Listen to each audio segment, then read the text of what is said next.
नमस्कार, आप देख रहे हैं गोंडा डेमोक्रेटिक न्यूज़। मैं हूँ रूबी अवस्थी। इसमें मैं प्राथमिक विद्यालय बनबुसरा में मौजूद हूँ।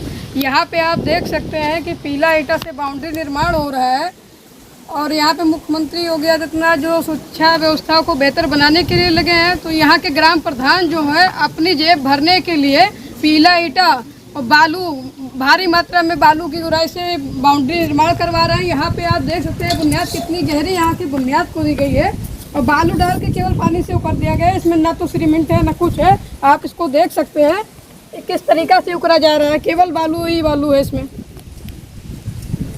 और यहाँ के गांव के लोग अगर कुछ बोल रहे हैं, प्रधान यहाँ दबंग किस्म के हैं जो गांव के लोग कुछ बोलने के लिए तैयार नहीं होते हैं, डरते हैं उनसे।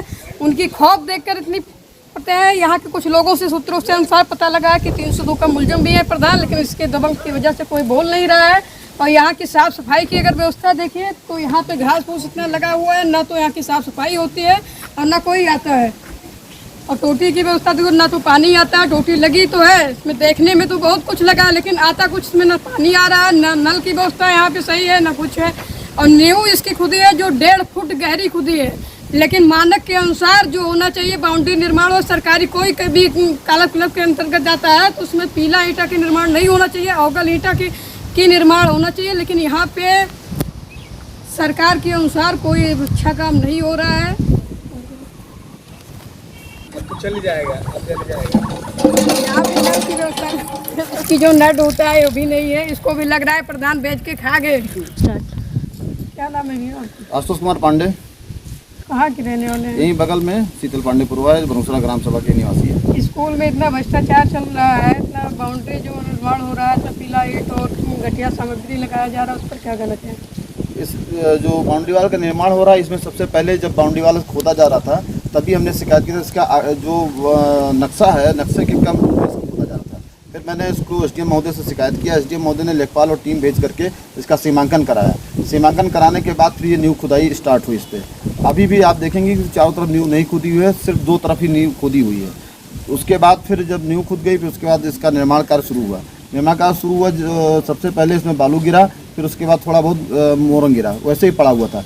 अचानक ट्रालियों से एक रात में ईंटा गिरता है और रात में ईंटा गिरने के बाद सुबह इसका निर्माण कार्य शुरू होता है। सुबह जब मैं इधर से निकला तो मैंने देखा कि पीले ईंटे से निर्माण कार्य हो रहा है। मैं इधर से तुरंत गया और 10 बजे में सीडीओ महोदय से मैंने तुरंत कहा कि महोदय हमारे यहाँ इस तरीके से गलत निर्माण हो रहा है, पीला ईंटा का निर्माण हो रहा है। उन्होंने तुरंत वीडियो को फ़ोन किया और कहा कि आप जाइए और ये अगर पीला ईंटा है तो तुरंत उसको काम को रोक करके और ईंटा हटवा करके अच्छे ईंटे से निर्माण कराया जाए। फिर उसके बाद मैंने जिलाधिकारी महोदय से भी इस बारे में कहा। जिलाधिकारी महोदय ने भी तुरंत हमारे सामने ही उन्होंने वीडियो को फ़ोन कराया और कहा मौके पे जाइए।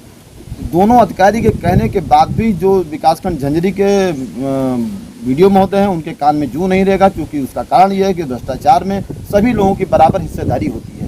उस हिस्सेदारी का फ़ायदा लेते हुए वो मौके पर नहीं आया और उन्होंने अधिकारियों को गुमराह करके झूठी सूचना भेज दी और आज आपके सामने पीला ईंटा से निर्माण हो रहा है। इतना सब कहने के बाद भी कोई किसी भी अधिकारी या किसी भी उनके ऊपर जूं नहीं रह रहा है। वर्तमान प्रधान चूँकि हत्या आरोपित प्रधान है और वो 302 के हत्या आरोपित हैं, दबंग हैं, इसलिए उनके दबंगई की वजह से कोई यहाँ कुछ बोलने को तैयार नहीं है। हमने थोड़ी बहुत जो बातें आवाज़ उठाई, उन आवाज़ को अधिकारियों से कहा गया, लेकिन जो नीचे के अधिकारी उन लोगों ने अनसुना कर दिया और झूठी रिपोर्ट भेज दी। आज आप लोग आई हैं, मौके पे देखा है, जैसा स्थित है वो आपके माध्यम से निवेदन करना चाहेंगे कि इस बात को अधिकारियों तक पहुँचाएँ और अधिकारियों द्वारा इसका संज्ञान लेकर के भ्रष्टाचार में डूबे जितने भी लोग हैं उनके जितना नींव होना चाहिए, नींव उसमें 1.5 फुट की खुदाई है। आप देखेंगे जो भी इसका जो एस्टीमेट बना हुआ, जो जेई है मौके पे आते नहीं है। जेई वहीं एसी कमरे से बैठ करके वहीं से बता देते हैं जो एस्टीमेट है और जो ड्राइंग है उस ड्राइंग से विपरीत ये बनना है। आड़ी बेड़ी तिरछी दीवारें बना दी गई हैं। ये कह रहे हैं कि पेड़ को बचाने के लिए आप देखेंगे फलदार वृक्ष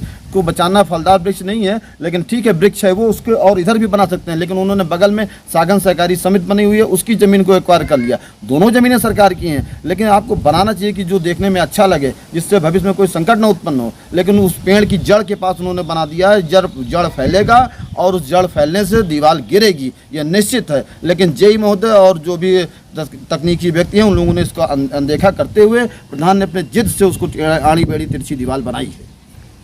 आपको क्या लग रहा है कि यहाँ के अधिकारी भी मिले हैं क्या? जी हाँ, बिल्कुल। वर्तमान जो हमारे यहाँ ग्राम सचिव है गरिमा यादव, वो तो बिल्कुल भ्रष्टाचार की आकांक्षा में डूबी हुई हैं। उनसे तमाम प्रयास किया था, जबकि मैं कहता भी हूँ, एक आध बार मैंने फ़ोन से भी कहा कि चूँकि आप सरकारी कर्मचारी हैं, आपका नैतिक दायित्व है, अभी आप युवा अधिकारी हैं, आप इसको देखिए। लेकिन वो जो है वो उनके द्वारा ना तो कभी मौके पर आया जाता है, न कभी देखा जाता है। उनके द्वारा टोटल भ्रष्टाचार का परिचय दिया जाता है।